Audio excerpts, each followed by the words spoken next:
y ahora vamos a pasar al siguiente panel, al siguiente grupo o sesión. En este caso van a ser los casos de éxito y va a estar moderado por Ronald González, que es el gerente regional de comunicaciones del proyecto Mesoamérica.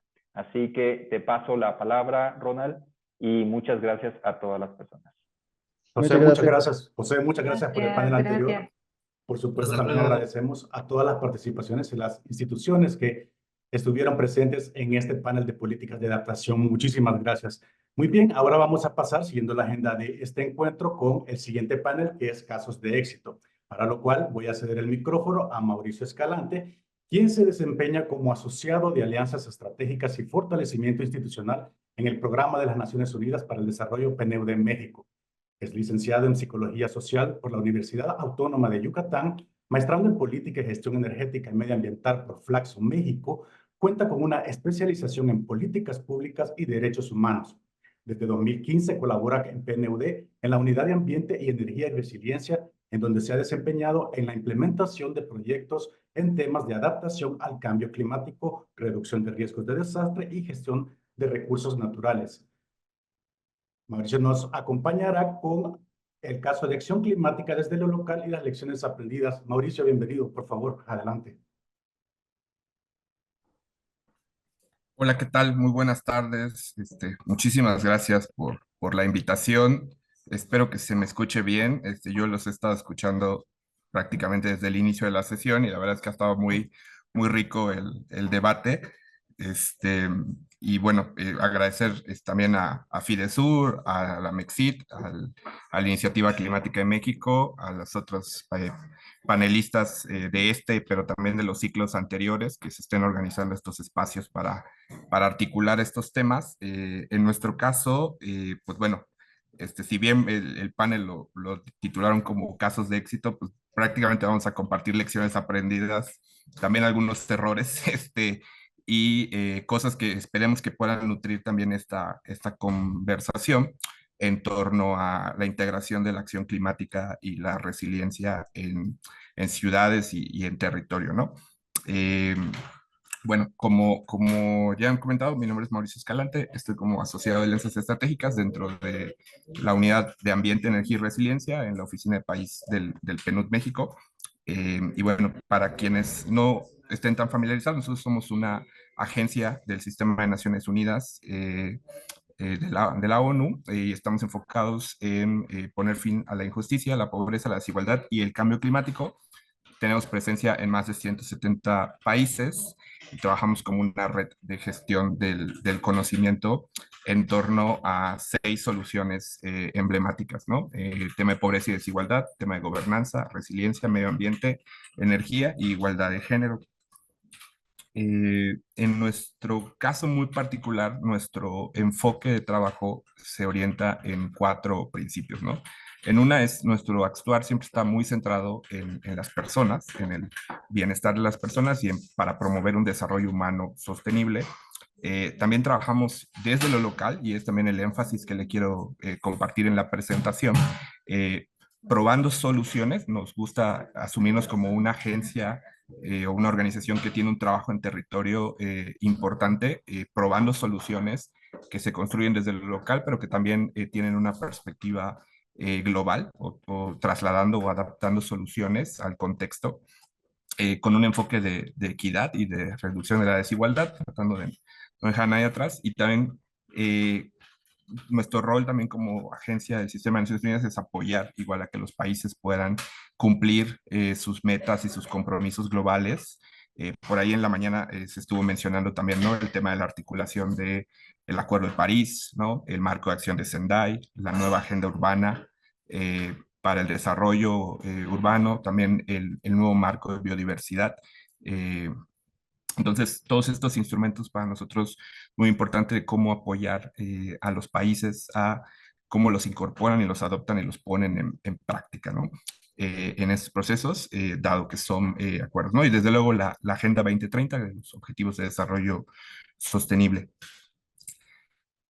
Eh, ¿Cómo entendemos o cómo es la aproximación que hacemos del trabajo en adaptación, en reducción de riesgos y en resiliencia al cambio climático. Me gustaría ejemplificarlo un poco con esta dimensión y articularlo con algunos de los temas que se han tocado un poco antes. Sí buscamos tener una visión de un abordaje sistémico e integral del proceso, ¿no? Integral en el sentido de reconocer que hay varias dimensiones del desarrollo que están involucradas en el proceso de la construcción de sociedades más resilientes y de adaptar, ¿no? Entonces, hay una dimensión se ha estado platicando mucho del tema de política pública, de gobernanza, que es más institucional, que es más de coordinación, que es más de los instrumentos que nos permiten tomar decisiones sobre los procesos. También hay una dimensión social y hemos estado hablando de comunidades, hemos estado hablando de ciudades, hemos estado hablando de organizaciones. Hay una dimensión económica que siempre es muy presente cuando hablamos de las pérdidas, de los daños, de los impactos materiales que tienen los desastres.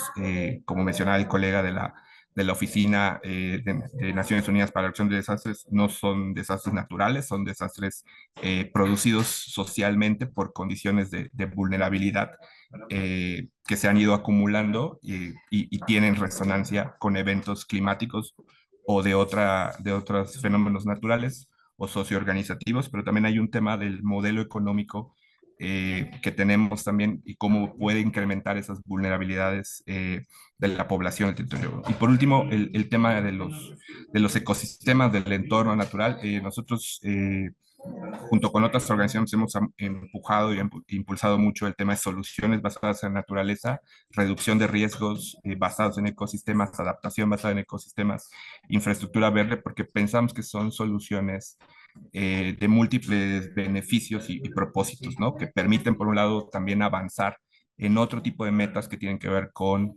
protección de ecosistemas, con conservación de la biodiversidad, con un uso sostenible, pero que también tienen beneficios tangibles para la población, amortiguando, reduciendo el impacto de fenómenos climáticos en este sentido, ¿no? Entonces, aquí lo que voy a hacer es presentarles a lo mejor algunos de los elementos que hemos estado trabajando en cada una de estas dimensiones.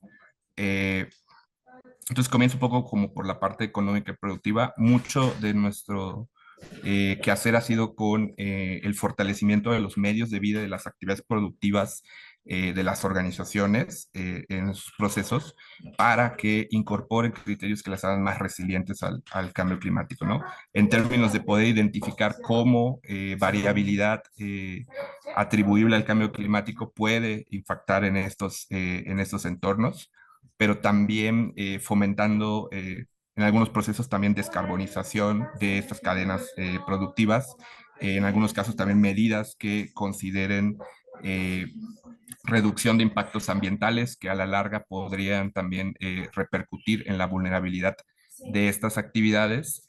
Y también con el sector privado y con el sector público, inversión informada por el riesgo, ¿no? Mucho hemos estado hablando del tema de política pública, del tema de instrumentos de planeación, pero también hay mucho desde lo que se hace en el sector financiero, pero también en el sector eh, económico, que cada vez están más interesados en conocer cómo el riesgo climático puede incidir en inversión y cómo eso orientar hacia qué invertir y qué no invertir o cuáles son los periodos o las tasas de retorno que pueden cambiar, ¿no? Entonces, esa variable del riesgo climático, poderlo incorporar también en un modelo económico que no solo esté buscando la rentabilidad económica, sino también la sostenibilidad en el largo plazo de esas inversiones, ¿no? Entonces, quizás para ir avanzando, en la dimensión ambiental, como les comentaba, tenemos algunas iniciativas que lo que han estado buscando es probar de escala demostrativa soluciones basadas en naturaleza, tanto en comunidades como en ciudades medias, para prevenir inundaciones, para contener impactos de huracanes, de ciclones tropicales. Eh, También la importancia de la conservación activa de zonas que proporcionan servicios ambientales que protegen a la población, que todavía hoy en día están entregados. Y algunos pequeños acercamientos, la verdad es que no ha sido el grueso de lo que hacemos en acciones de infraestructura verde en ciudades, ¿no? Que permitan poder, por ejemplo, tener más resiliencia hídrica respecto a el manejo de la escorrentía pluvial en temporadas de lluvia, ¿no? Que permitan poder evitar inundaciones en zonas o en barrios de ciertas ciudades con ejercicios de planeación en este sentido, ¿no? En la dimensión social, o sea, mucho de lo que vemos es cómo traducir la información, cómo traducir el conocimiento que se tiene sobre los peligros, sobre el riesgo y sobre la vulnerabilidad en procesos de toma de decisión desde lo local, ¿no? Tenemos varios ejemplos de procesos de planificación. Por ahí en el chat veía que hay algunos compañeros de Cintalapa, donde estuvimos teniendo un proceso ahí para generar una estrategia de adaptación al cambio climático para el municipio de Cintalapa, derivado de un proceso de planeación que tuvimos alrededor de unos programas de adaptación en áreas naturales protegidas, en los que voy a estar platicando un poco más adelante, ¿no? Pero también aumentar la conciencia y la comunicación efectiva del riesgo, ¿no? Tenemos que cambiar también un poco el paradigma de comunicar el riesgo desde las amenazas o desde el fenómeno y empezar a traducir eso hacia los impactos, ¿no? Que sea más tangible para la población como las variables de cambio lento tienen esos impactos en su día a día, ¿no? Y no pensar nada más en el evento puntual que puede ser un ciclón, un huracán, ¿no? Sino que hay elementos de la variabilidad climática atribuible al cambio climático que ya están teniendo efectos de manera silenciosa en la vida de las personas, ¿no? Tenemos ciudades con ondas de calor, tenemos diferentes elementos que están planteando en ese sentido, ¿no? Eh, y bueno, en la dimensión institucional, nosotros trabajamos con los diferentes órdenes de gobierno, tanto a nivel nacional como subnacional, estatal y municipal. Y mucho ha sido también esto que se comentaba en el panel un poco anterior, o sea, identificar cuáles están siendo esos instrumentos que ya por normativa los municipios, los estados tienen que ir generando e incorporando la dimensión del riesgo climático en el proceso, ¿no? Tanto en los casos, por ejemplo, de los programas municipales de desarrollo urbano, que últimamente se han generado bastantes en diferentes regiones del país, como los programas locales de ordenamiento, perdón, los programas de ordenamiento ecológico local, los POELs, con esos instrumentos, ¿no? Muchas veces la estrategia era como generar el propio atlas municipal o el propio instrumento de planeación. Creemos que hay que tener las dos vías, ¿no? Por un lado es generar nuevos instrumentos para poder trabajar temas que no están del todo incorporados, pero también aprovechar algunos que ya están en proceso de creación o que ya se tienen para poder generar criterios en torno a la toma de decisión de estos procesos, ¿no? Eh, y ahorita les comparto a lo mejor más en un sentido como de por tipo de actor y por escala de trabajo, algunos de los ejemplos de lo que hemos estado haciendo. En los últimos años hemos tenido una colaboración muy estrecha con el Centro Nacional de Prevención de Desastres para generar unos planes de acción comunitarios para la gestión de riesgos y la resiliencia, ¿no? La gestión local del riesgo es algo que, sobre todo en América Latina, se ha trabajado muchísimo. Digo, aquí están los colegas de de la Oficina de Reducción de Riesgos de Desastre y los colegas de YAICA. Existen muchas experiencias en diferentes países de cómo hacer planificación local a escala de las comunidades culturalmente pertinente para que ellos puedan comenzar a hacer un reconocimiento de las dimensiones del riesgo que presentan en sus comunidades y establezcan planes desde la prevención, no solo protocolos de respuesta o no solo planes de emergencia, sino desde la planificación de la prevención, cómo hacerlo, ¿no? Estos ejercicios en un contexto como el mexicano es súper importante por el rol que tienen los ejidos en los procesos de planeación territorial, ¿no? Yo sé que estamos hablando más en el enfoque de ciudades, pero lo quería remarcar en sentido de también cómo contribuyen esos procesos de planeación, ¿no? Otro es enfocar también en las necesidades concretas que tiene la gente en torno a las condiciones de vulnerabilidad. Entonces, también algo que hemos empezado a incorporar en estos procesos es no quedarnos solo en la planeación a nivel de la población, de las comunidades, sino también comenzar a probar algún tipo de soluciones en los temas que tienen que ver con el acceso a agua y con el acceso a alimentación, ¿no? O la autosuficiencia alimentaria, como una manera en las cuales las comunidades pueden empezar a probar cómo implementar medidas que les permitan reducir vulnerabilidad en estos procesos, ¿no? Y el fortalecimiento también de estos medios de vida, ¿no? Algunos de los materiales que, por ejemplo, hemos generado que están disponibles en nuestra página para consulta, por ejemplo, posterior a los sismos de 2017, la verdad es que tenía mucho tiempo que en México no se daba una ebullición tan importante como se dio para el tema del atender la emergencia y la respuesta de reconstrucción después del proceso, ¿no? Si bien los sismos son un fenómeno geológico, es algo que ahora se está repitiendo con el huracán Otis en Guerrero y en los procesos, ¿no?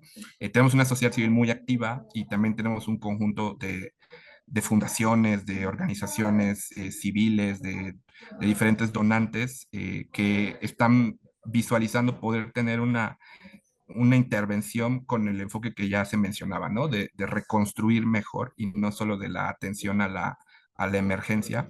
Entonces, en el contexto muy particular de 2017, lo que identificamos era que había muchas fundaciones que estaban comenzando a tener un trabajo de generar proyectos o acercar financiamiento a grupos de base para procesos de reconstrucción. Quienes están familiarizados con las situaciones de emergencia o desastre saben que las primeras 2 semanas llega a todo mundo, es un foco mediático, pero a medida que nos vamos alejando del día cero, pues la atención y la ayuda va disminuyendo, ¿no? Y muchas veces también la ayuda tiene diferentes gradualidades, ¿no? Al principio hay una cosa muy inmediata de salvar vidas y posteriormente necesitas otro tipo de apoyos más vinculados a la reconstrucción, a la recuperación de medios de vida, al fortalecimiento de las comunidades, de la sociedad, ¿no? Entonces, un poco lo que trabajamos aquí con varias de las fundaciones fue organizar estos fondos pensando en una recuperación a mediano y largo plazo, ¿no?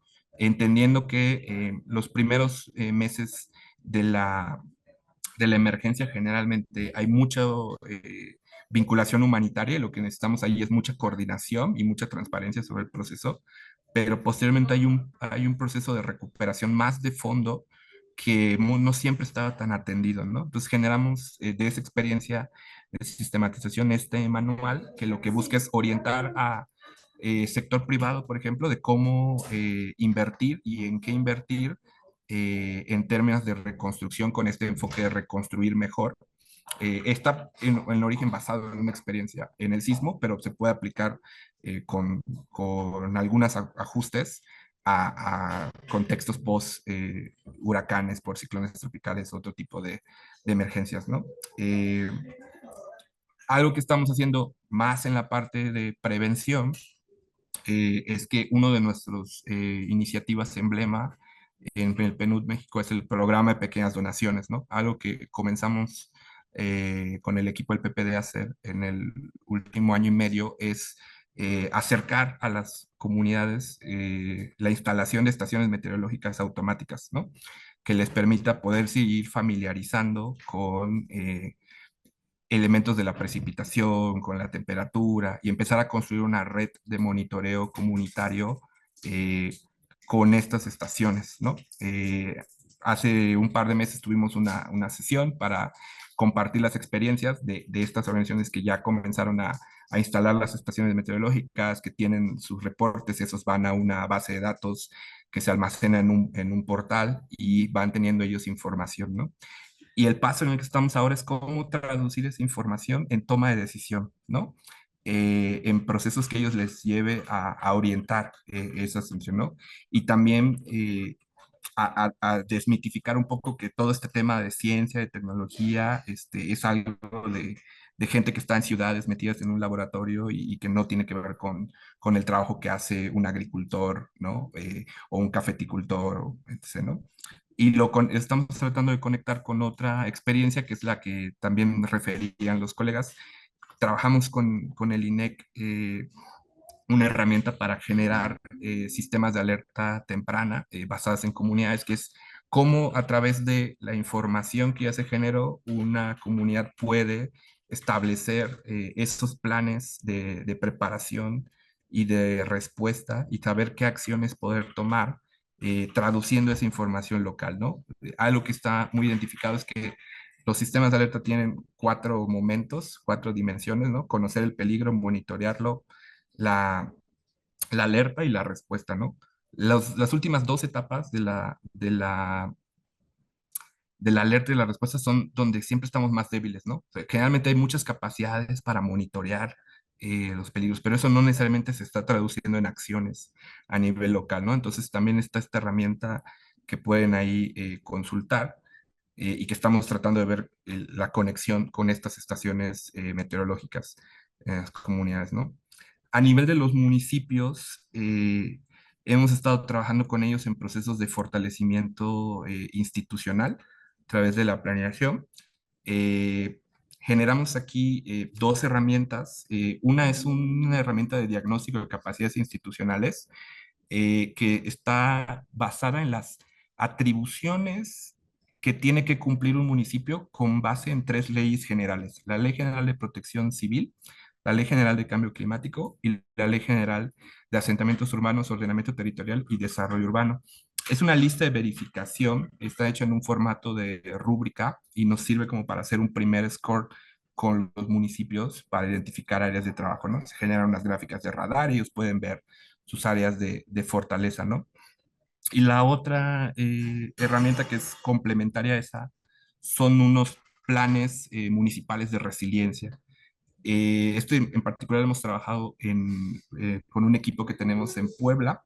Estos planes se construyen de manera intersectorial con el municipio, es decir, no es un plan que hace el equipo de protección civil del municipio, sino que trabaja en las áreas de planeación, de finanzas, de desarrollo urbano, de obra pública. Se generan de manera participativa, también con información técnica recolectada de gabinete, y se pasan a aprobación a cabildo, ¿no? Y se vuelve un instrumento ya formal del municipio, ¿no?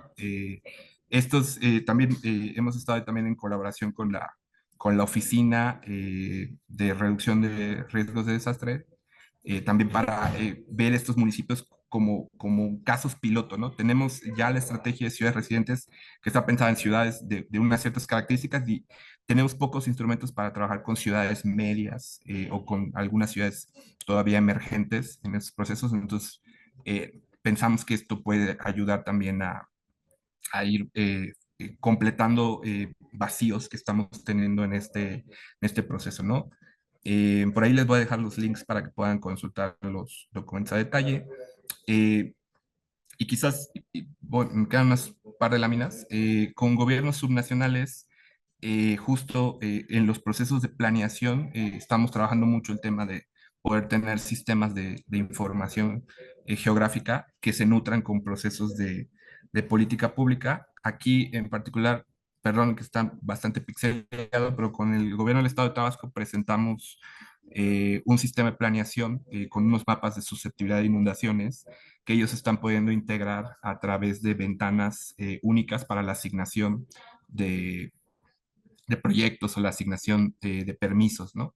Estos mapas no sustituyen el que el gobierno del estado tenga que tener un atlas estatal eh, de riesgos, pero es una herramienta que es un poco más ágil en términos de permitirles tomar hacer una toma de decisión en el proceso, ¿no? Y también en Guerrero construimos unas pautas, unas recomendaciones para la reconstrucción, sobre todo del sector turístico o del sector de turismo, eh, para mejorar también los procesos de los procesos de construcción en estas zonas ya con criterios climáticos y de reducción de riesgos, ¿no?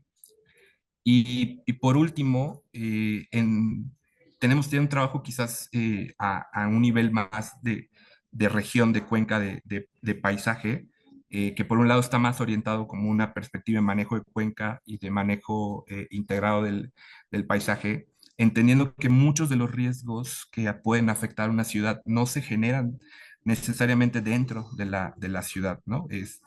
Tiene mucha la influencia en el entorno que tenemos, el manejo que hacemos de los ríos, el manejo que hacemos de las áreas forestales, ¿no? El manejo que hacemos de las zonas costeras, ¿no? Entonces también tenemos estos ejercicios que tienen una visión más regional del proceso y tuvimos un proyecto financiado por el Fondo Medio Ambiente Mundial con la Comisión Nacional de Áreas Naturales Protegidas para generar programas de adaptación en complejos de áreas naturales protegidas. Que con una lógica más socioambiental, ¿no? Tratando de priorizar estas medidas más enfocadas en adaptación basada en ecosistemas, en reducción basadas en ecosistemas. Y dentro de esta guía también tenemos un anexo para específicamente la atención de riesgos dentro del contexto, ¿no? De trabajo, ¿no? Esto se realizó en más de 17 áreas naturales protegidas en varias regiones del país. Y bueno, para ir concluyendo nada más, algunas como de los mensajes que me gustaría a lo mejor como dejar para ir discutiendo.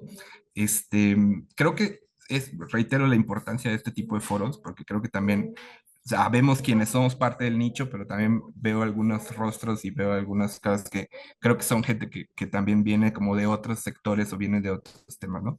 Creo que es importante, ahora sí que hablar con los otros, hablar con las otras, salirnos un poco de nuestros márgenes temáticos para avanzar en este proceso, ¿no? Nosotros hemos entendido que el abordaje de la resiliencia y de la adaptación, o sea, está estrechamente ligado con varias de las dimensiones del desarrollo sostenible y tenemos que ir como una manera como apostólica con cada uno de ellos, tratando de empujar el tema.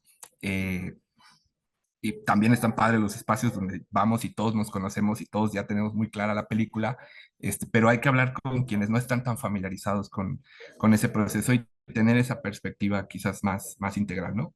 Otro es que creo que en aras de darle rigurosidad al tema, también creo que hemos sobretecnificado el proceso, ¿no? Y está siendo complejo para un público amplio o para personas en puestos de toma de decisión, entender el riesgo y la vulnerabilidad a través de impactos tangibles en cosas concretas, ¿no? Entonces, esto también creo que nos habla un poco de cómo tenemos que elevar el sentido de urgencia y la necesidad de actuar, ¿no?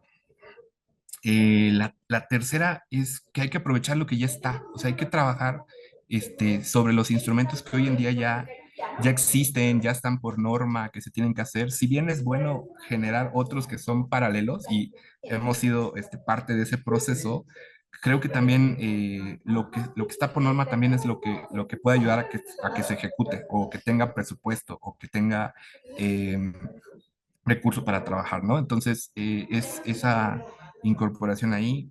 Luego, por ahí, no quiero entrar en polémica, pero tal vez sí. Creo que también podemos luego caer en un tema de no actuar por sentir que no tenemos toda la información que nos permita poder tomar decisiones, ¿no? Creo que estamos en un punto con la crisis climática en la que es importante empezar a validar hipótesis desde el punto de probarlo, ¿no? Y saber que siempre hay un porcentaje de incertidumbre de lo que no podemos conocer o de lo que todavía no es posible determinar, pero eso no nos debe llevar a un punto de inacción, ¿no? Sobre todo quienes estamos desde esta trinchera como empujando a que tomadoras y tomadas de decisión eleven el sentido de emergencia de este proceso, ¿no? Eh, Creo que hay muchas ya soluciones que se han probado en varios contextos y es importante poder hacer ese ejercicio de traducción, ¿no? Y por último, creo que va más en el espíritu de la presentación. También hemos reconocido que hay diferentes puntos de entrada para llegar al destino que queremos, ¿no? O sea, puede ser desde lo comunitario, puede ser de lo estatal, puede ser desde la visión de Cuenca. eh, pero sí es importante, o sea, tener esos diferentes como niveles de intervención para que la visión no sea estrecha, ¿no? Entonces sí es importante que independientemente de si entramos por una escala, entender que hay escalas más abajo y escalas más arriba y hay repercusiones en eso, ¿no? Diferentes o sea, ventanas de tiempo. Hay cosas que son urgentes y nos pueden servir en el corto plazo, pero no perder de vista una adaptación de más largo plazo, que es quizás la que requiere más robustez en el proceso, ¿no? Eh, bueno, de mi parte, muchas gracias. Espero no haberles aburrido o saturado. Y pues ahí quedan mis contactos. Ah, pero está mal mi correo, pero se los, se los comparto ahorita por el chat. Listo, Mauricio, muchísimas gracias por compartir con nosotros toda la experiencia y lecciones aprendidas PNUD en México en esta transición hacia un desarrollo sostenible e incluyente. Destaco las perspectivas que tiene PNUD, que son muy importantes, sobre todo en esto de centrar en las personas todos los esfuerzos que se hacen hacia esta transición, por supuesto, sin dejar de lado la perspectiva local, sin dejar a nadie atrás y todo en un contexto global.